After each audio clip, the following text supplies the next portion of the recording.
Simon commission তোমালোক আহিলে নেতৃত্ব দিছিলে জন তোমালোকৰ সাইমনে পিছত ভিস্কন সাইমন ইয়াৰ তোমাৰ 7জন সদস্য আছিল John Simon Clement Attlee Clement এটলিয়ে পাছলৈ তোমালোকৰ ভাৰতৰ স্বাধীনতাৰ প্ৰদান কৰাত এটা গুৰুত্বপূৰ্ণ ভূমিকা গ্ৰহণ কৰিছিল Harry Levy Lawson Edward Cadogan Vernon Hartshorn George Lane Fox Donald Howard এই গোটেইকেইজন তোমালোকৰ সদস্য আছিল তোমালোকৰ মনত ৰাখিবৰ প্ৰয়োজন নাই মাত্ৰ এজন নামে মনত ৰাখিবা জন সাইমন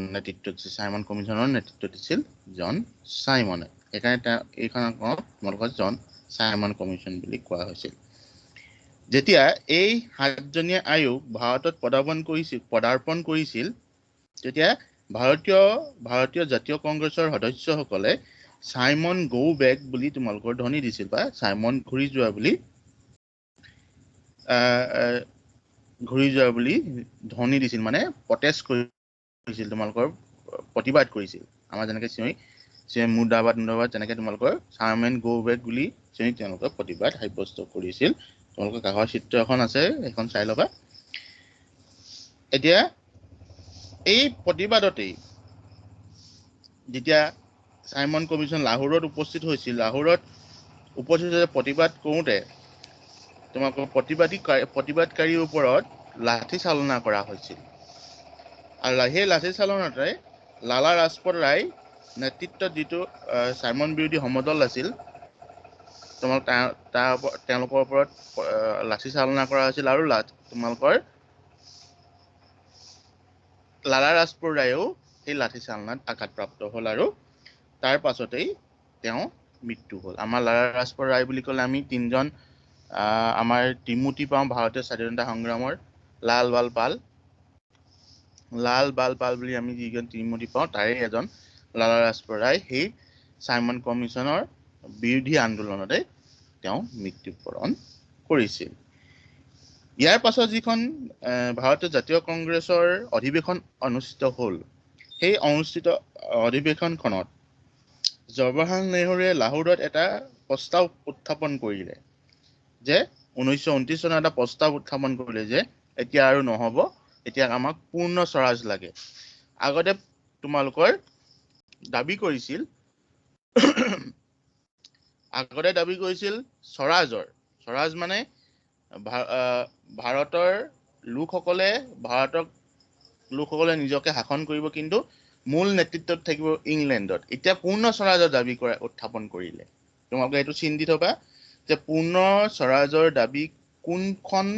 জাতীয় কংগ্ৰেছৰ অধিৱেশনত উত্থাপন কৰা হৈছিল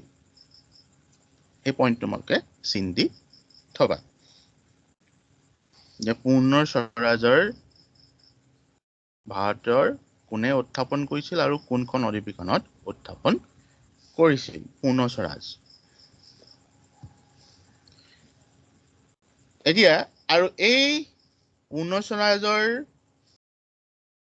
স্বৰাজৰ দাবী উত্থাপন কৰাৰ অধিৱেশনৰ পাছত 1930 চনৰ 26 জানুৱাৰী দিনটো গোটেই দেশজুৰি স্বাধীনতা দিৱস হিচাপে পালন কৰে এটা প্ৰতীকী স্বাধীনতা দিৱস স্বাধীনতা পোৱা নাছিল কিন্তু ভাৰতীয় লোকসকলে ইংৰাজৰ পৰা স্বাধীনতা হ'ল বুলি ভাৰতীয় জাতীয় কংগ্ৰেছৰ নেতৃত্বত এটা প্ৰতীকী স্বাধীনতা দিৱস পালন কৰিবলৈ আৰম্ভ কৰিলে কিমান চনত 1930 চনৰ 26 জানুৱাৰী তাৰিখে এটা প্ৰতীকী স্বাধীনতা দিৱস পালন কৰিলে যিটো 1929 চনৰ লাহোৰত জৱাহৰলাল নেহৰুৰ নেতৃত্বত যিটো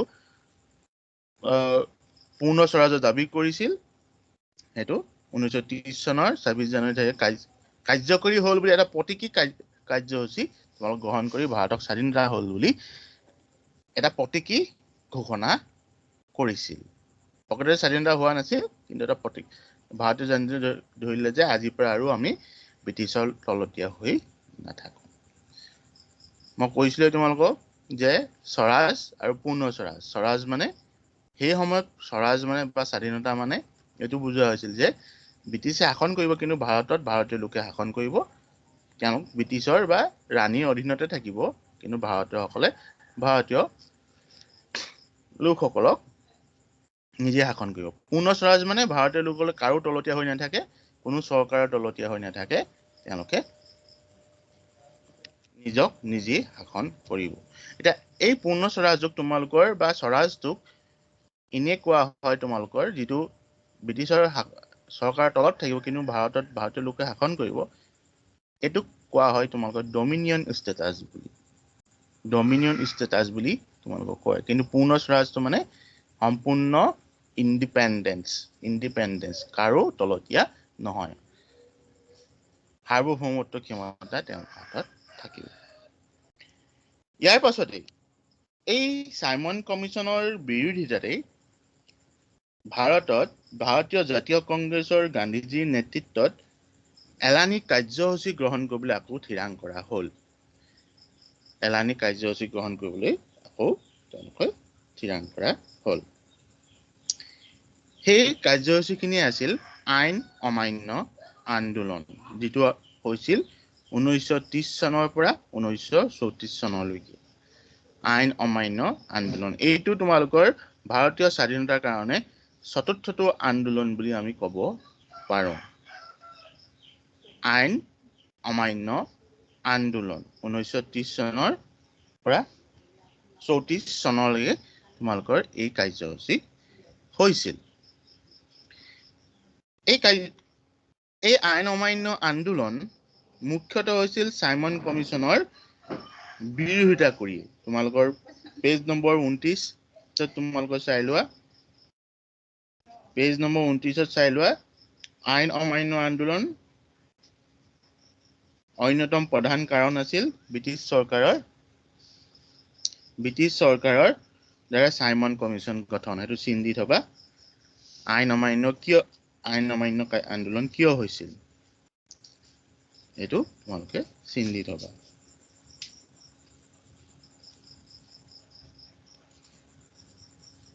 চিন দিলানে দিলো স্যার এতিয়া আইন অমান্য মানেনো কি আইন অমান্য আন্দোলনৰ ভিত্তি আছিল অহিংস আৰু সত্যাগ্ৰহ গান্ধীজীৰ যেনেকৈ অহযোগ আন্দোলন অহিংস আন্দোলন আইন অমান্য আন্দোলনো আছিল ভিত্তি অহিংস আৰু সত্যাগ্ৰহ আইন অমান্য মানে ভাৰত চৰকাৰৰ অহিংসক আন্দোলন কৰি কোনো ব্ৰিটিছ চৰকাৰৰ কোনো আইনক ভাৰতীয় মানুহসকলে নেমানো বুলি ঘোষণা কৰিছিল যিবোৰ আইন ভাৰতীয় মানুহৰ কাৰণে বেয়া সেইবোৰ আইন আমি নামানো বুলি ঘোষণা কৰিছিল সেইকাৰণে আইন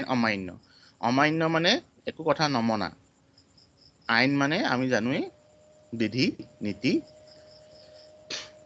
এই আইন অমান্য আন্দোলন কৰিছিল কিয় কৰিছিল সাইমন কমিছনৰ কাৰণ সাইমন কমিছনত কোনো এজন ভাৰতীয় লোক নাছিল আৰু তোমালোকৰ এটা চিন দি থবা চেটকাই কমিছন 29 পেজত তোমালোকৰ আছে চেটকাই কমিছন আৰু এই কমিছনৰ প্ৰতিবাদতে 1928 চনত 3 ফেব্ৰুৱাৰীত বংগদেশত এক হৰতাল কাৰ্যসূচী আৰম্ভ কৰিছিল আৰু সমান্তৰালভাৱে মতিলাল নেহেৰুক ভাৰতৰ বাবে এখন সংবিধান খচৰা প্ৰস্তুত কৰাৰ দায়িত্বও অৰ্পণ কৰিছিল মানে ভাৰতক ধৰি দিলে যে ভাৰতখন স্বাধীনতা হ'ব ভাৰতৰ এখন সংবিধান হ'ব সেইকাৰণে খচৰা প্ৰস্তুত কৰাৰ দায়িত্ব অৰ্পণ কৰা হৈছিল আৰু এই খচৰা প্ৰতিবাদ তোমালোকৰ খচৰাখন ব্ৰিটিছ চৰকাৰক গ্ৰহণ কৰিব লাগে বুলি দাবী উত্থাপন কৰিছিল আৰু 1928 চনৰ যদি এটা কথা কলিকতা বহা কংগ্ৰেছ অধিৱেশনত এটা তোমালোকৰ ব্ৰিটিছ চৰকাৰে এটা সকিয়নি দিছিল যে ডমিনিয়ন ব্যৱস্থা, মই আগতে কৈছোঁ ডমিনিয়ন ব্যৱস্থা, সেইটো চিন দি থবা কিমান চনত ডমিনিয়ন ব্যৱস্থা স্থাপন কৰিছিল। ডমিনিয়ন ব্যৱস্থা প্ৰদান কৰা নহয় তেন্তে আইন অমান্য আন্দোলন গঢ়ি তুলিব। ডমিনিয়ন ব্যৱস্থা সেইটো চিন দি থবা। মই ডমিনিয়ন মানে কি কৈছিলোঁ, ডমিনিয়ন ব্যৱস্থা মানে বা ডমিনিয়ন ষ্টেটাছ বুলি কৈছিলোঁ মই, তাৰমানে কি কৈছিলোঁ মই, কোনে ক'ব?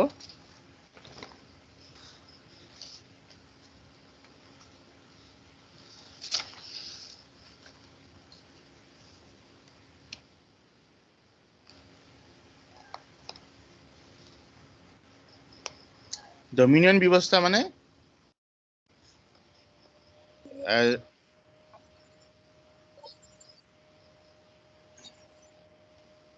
ডমিনিয়ন ব্যৱস্থা মানে কি?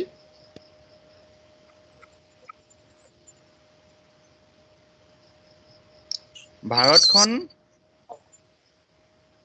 শাসন কৰিছিল ব্ৰিটিছ চৰকাৰে সেই সময়ত, আৰু ভাৰতত ব্ৰিটিছৰ লোকেই তোমালোকৰ শাসন কাৰ্যসূচী লৈছিল। ডমিনিয়ন ষ্টেটাছত কি হ'ব চোৱা, ভাৰতখন ব্ৰিটিছৰ চৰকাৰৰ তলতেই থাকিব, কিন্তু ভাৰতত ব্ৰিটিছৰ লোকে শাসন নকৰে, ভাৰতত কৰিব লাগিব ভাৰতীয় লোকে শাসন, সেইটোকে ডমিনিয়ন ব্যৱস্থা। ভাৰতখন ব্ৰিটিছ চৰকাৰৰ তলত থাকিব, কিন্তু ভাৰতত ভাৰতীয় লোকে শাসন কৰিব। তাত ভাৰতত ভাইচৰয় হ'লে ভাৰতীয় লোক হ'ব লাগিব, যিটো ইতিমধ্যে তোমালোকৰ ইংৰাজসকল আছিল, কিন্তু ভাৰতত ভাৰতীয় লোকেই শাসন কৰিব লাগিব, বা ভাৰতত ভাইচৰয় ভাৰতীয় হ'ব লাগিব, আৰু ডাঙৰ ডাঙৰ পদবীবোৰ সকলো ভাৰতত, আৰু আইন শৃংখলা আইন আদি বনোৱা গোটেই কামবোৰ তোমালোকৰ ভাৰতীয় লোকেই কৰিব লাগে বুলি ডমিনিয়ন ষ্টেটাছ কোৱা হয়। সেইটোকে ডমিনিয়ন ষ্টেটাছ বুলি কোৱা হয়। এতিয়া ডমিনিয়ন ষ্টেটাছ দিবলৈ দাবী উত্থাপন কৰিলে, কিন্তু ডমিনিয়ন ষ্টেটাছত দিয়া কোনো কথা নকোৱাত ভাৰতত 1929 চনত লাহোৰ অধিৱেশনত পূৰ্ণ স্বৰাজ বা সম্পূৰ্ণ স্বাধীনতা দাবী কৰিলে, আৰু 1930 চনৰ 26 জানুৱাৰীত সেই পূৰ্ণ স্বৰাজৰ এটা প্ৰতীকী দিৱস হিচাপে স্বাধীনতা দিৱস পালন কৰিবলৈ আৰম্ভ কৰিলে। এইটো আমি আগতে আলোচনা কৰিছোঁ। যদি এই গোটেই কথাখিনি মানি নলয়, তেতিয়া এলানি কাৰ্যসূচী কৰি যাব বুলি ভাৰতীয় জাতীয় কংগ্ৰেছে ঘোষণা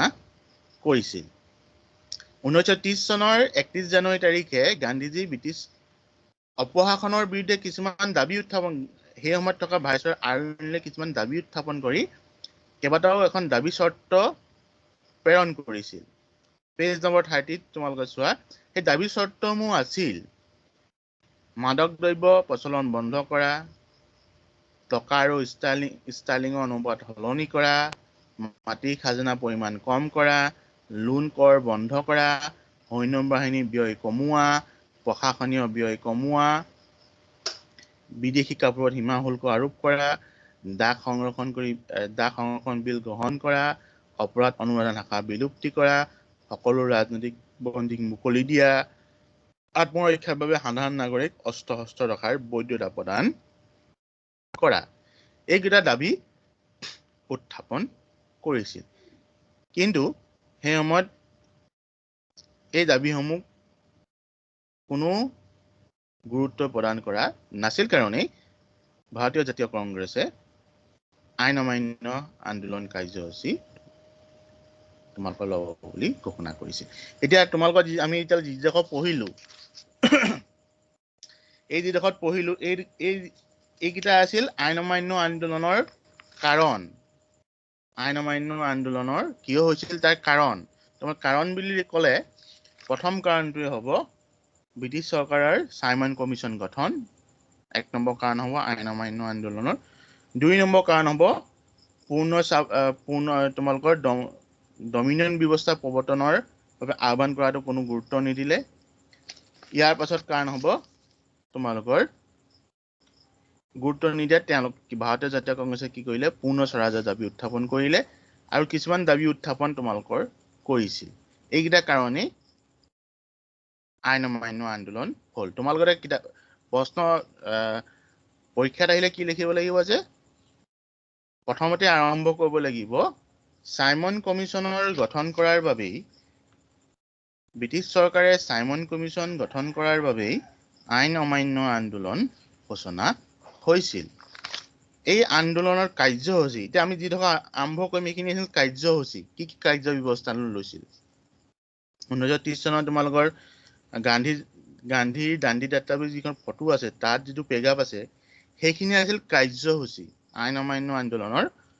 প্ৰথম আইন অমান্য আন্দোলনৰ কাৰ্যসূচী সেইখিনি লিখিব লাগিব প্ৰথমতে এটা কথা লিখি ল'ব লাগিব যে সাইমন কমিছন গঠন হোৱাৰ বাবেই ভাৰতীয় জাতীয় কংগ্ৰেছে আইন অমান্য আন্দোলন আৰম্ভ কৰিছিল এইটো প্ৰথম লিখি ল'ব লাগিব তাৰপিছত আমি পাম যে এই আইন অমান্য আন্দোলনৰ কাৰ্যসূচী কি আছিল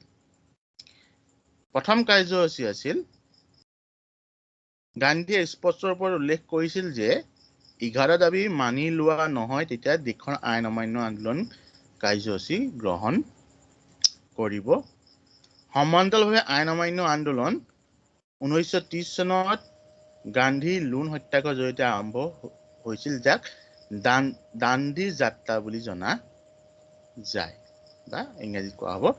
দাণ্ডি মাৰ্চ দাণ্ডি যাত্ৰা এই ধৰণৰ কাৰ্যসূচী আছিল ওপৰৰ 11 দাবী মানি নললে আৰু সাইমন কমিছন যদি ভাৰতৰ কোনো সদস্য নিদিয়ে তেতিয়া আইন অমান্য আন্দোলন কাৰ্যসূচী গ্ৰহণ কৰিব বুলি কৈ দাণ্ডি যাত্ৰা কৰিছিল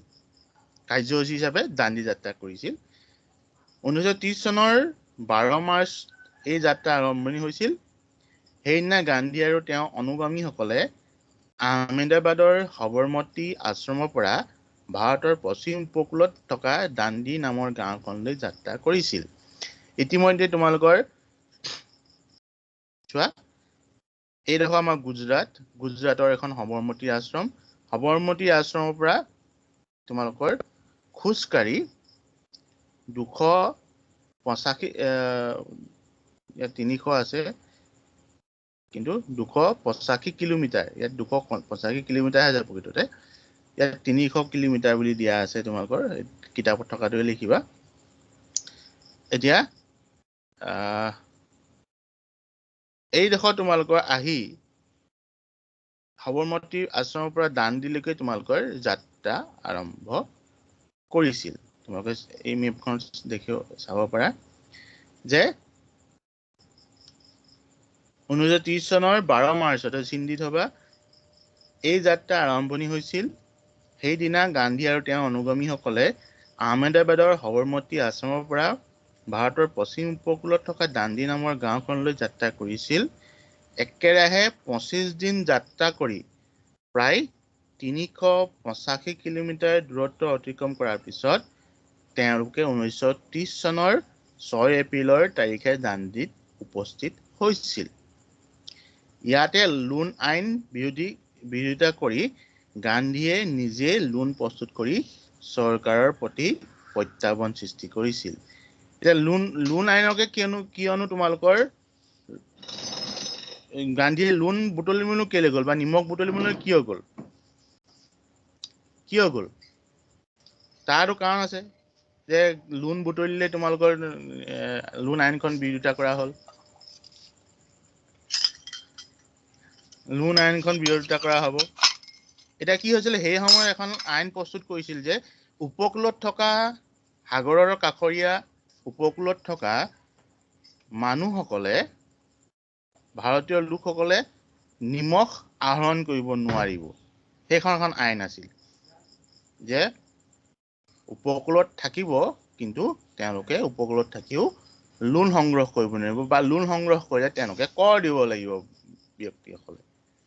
নিমখ সংগ্ৰহ কৰিলে কৰ দিব লাগিব সাগৰৰ পৰা যদি নিমখ সংগ্ৰহ কৰে তেতিয়া কৰ দিব লাগিব এতিয়া সাগৰৰ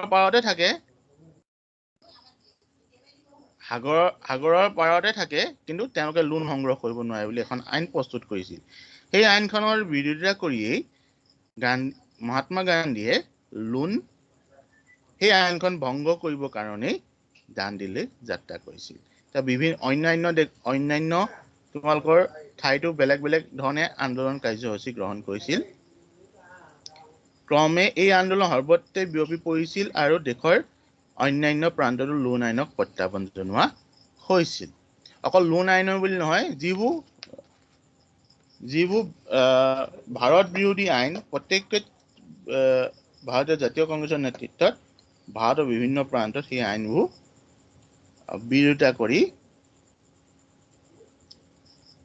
বিৰোধিতা কৰি প্ৰতিবাদ কাৰ্যসূচী গ্ৰহণ কৰা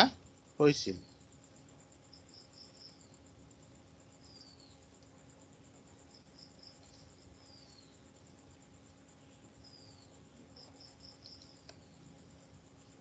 আন্দোলন তোমালোকৰ কাৰ্যসূচী গ্ৰহণ কৰা হৈছিল ইয়াৰ উপৰিও দেশৰ বিভিন্ন প্ৰান্তত তোমালোকৰ এখন কেনেকেনো আন্দোলন কৰিছিল তোমালোকে ভিডিঅ'টো চাই ল'ব পাৰা সেই সময়তে মৰা দাণ্ডি মাৰ্চত কৰা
এনেকৈ তোমালোকৰ খোজকাঢ়ি গৈ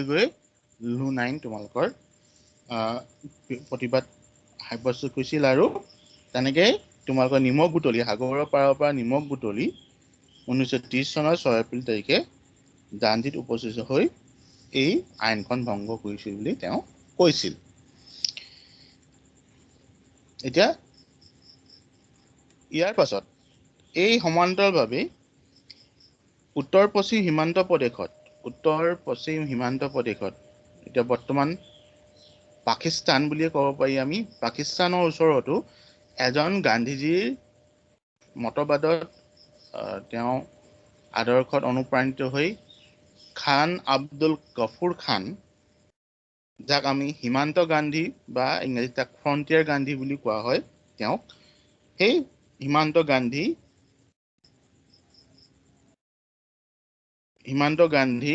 খান আব্দুল খান গফৰে এই আইনসমূহ বা আইন অমান্য আন্দোলন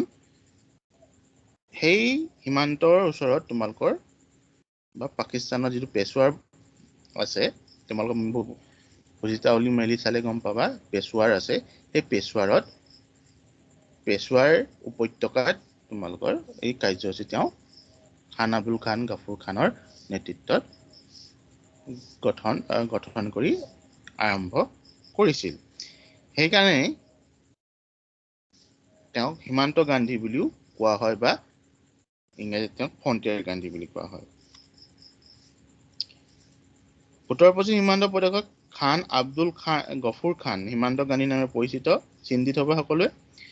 নেতৃত্বৰ ৰেড চাৰ্ট হিচাপে জনপ্ৰিয় খুদাই খিদমতগাৰ মানে এটা উৰ্দু শব্দ খুদাই মানে ভগৱান খিদমতগাৰ মানে ভগৱানৰ সেৱক সকলৰ আন্দোলনটোত চলাই নিছিল এই আন্দোলন গান্ধীজীৰ লগতে হাজাৰ হাজাৰ স্বাধীনতা প্ৰেমী পুৰুষ মহিলা আৰু ল'ৰা ছোৱালী গ্ৰেপ্তাৰ বৰণ কৰিছিল তোমালোকৰ ভাৰতীয় জাতীয় কংগ্ৰেছৰ প্ৰায় সকলো নেতৃত্বত থকা ব্যক্তিকে এই আন্দোলন তোমালোকৰ গ্ৰেপ্তাৰ কৰিছিল সেইকাৰণে 1931 চনৰ যিটো ভাৰতীয় জাতীয় কংগ্ৰেছৰ অধিৱেশন সেই অধিৱেশনটো অনুষ্ঠিত কৰিব পৰা হোৱা নাছিল আৰু অনুষ্ঠিত কৰিব পৰা হোৱা নাছিল আৰু ইয়াৰ যেতিয়া এই আন্দোলন চলি আছিল তোমালোকৰ ঘূৰণীয়া মেজমেল বহিছিল এইটো তোমালোকৰ ভাৰতীয় স্বাধীনতাৰ ইতিহাসত এটা গুৰুত্বপূৰ্ণ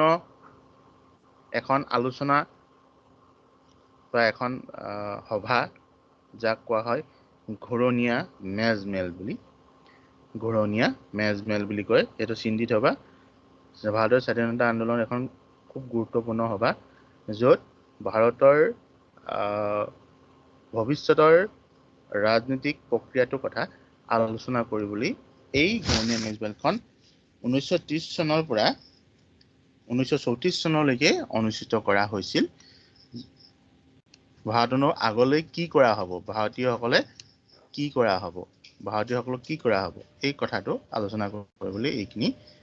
আলোচনা কৰিবলৈ তোমালোকৰ এই মেজমেলখন বহা হৈছিল ইয়াকে কোৱা হয় ৰাউণ্ড টেবুল কনফাৰেন্স এই ঘূৰণীয়া মেজমেললৈ ভাৰতীয় সকলো স্তৰৰ নেতৃত্বত থকা ব্যক্তিসকলক মাতিছিল সকলো জাতি জনগোষ্ঠী ৰাজনৈতিক দল সকলোৰ পৰাই তোমালোকৰ এই সভাখনলৈ যাবলৈ তোমালোকক কোৱা হৈছিল বা মাতা হৈছিল য'ত ভাৰতীয় লোকসকলৰ বা ভাৰতীয় ভৱিষ্যতৰ কথা ৰাজনৈতিক ভৱিষ্যতৰ কথা আলোচনা কৰিছিল ক'ত কি হ'ব কেনেকৈ হ'ব এই কথা এই মেজমেল তোমালোকৰ বহিছিল 1930 চনৰ পৰা 1934 চনলৈ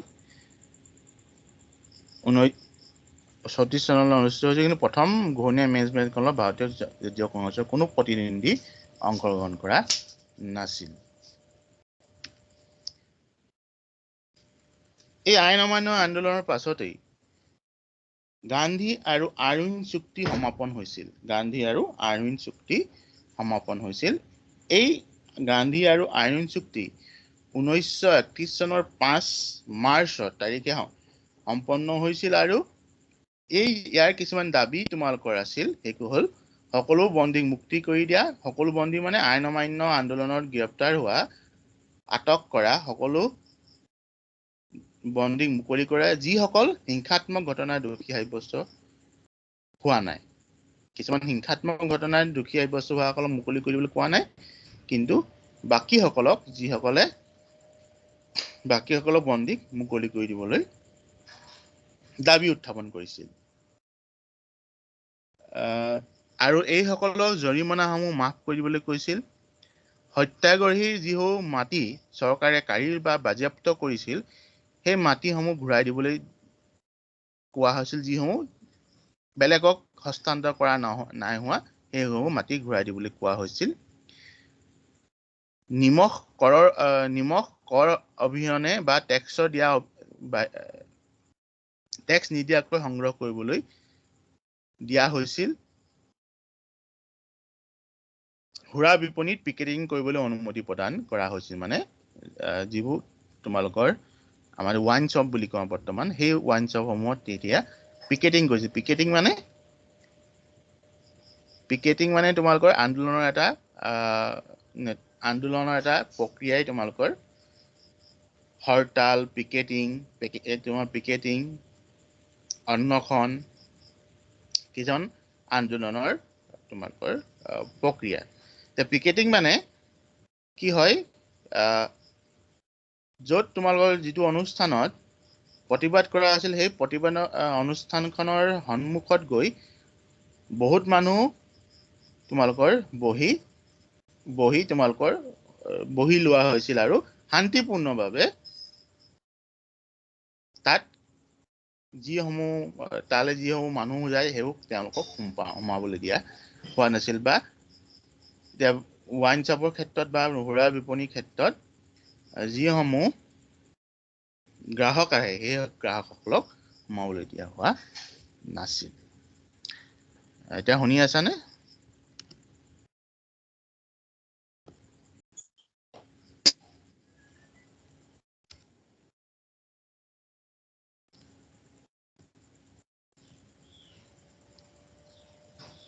শুনি আছানে শুনিছো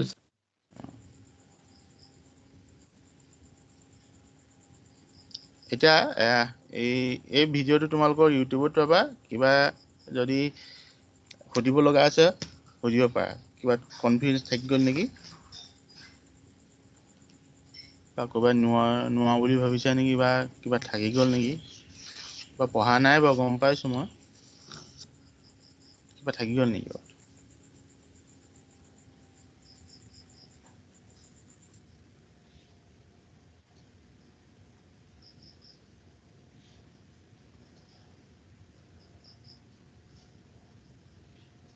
নাই থকা ঠিক আছে আজিলৈ আমি সামৰিম তোমালোকে এই ভিডিঅ'টো ইউটিউবত পাবা চাই ল'বা বা বাকী সকলোকো কৈ দিবা এইকেইদিন আমি যিখিনি পঢ়ালোঁ তাৰ ওপৰতে তোমালোকৰ পৰীক্ষা হ'ব মই পৰীক্ষা প্ৰশ্ন বনাই আছোঁ তোমালোকৰ লিখিবও লাগিব আৰু চিলেক্টও কৰিব লাগিব অবজেক্টিভ টাইপো হ'ব আইও হ'ব দুইটাই হ'ব তোমালোকে লিখি টিকিব লাগিব ফটো দি দিব লাগিব ঠিক আছে thank you thank you sir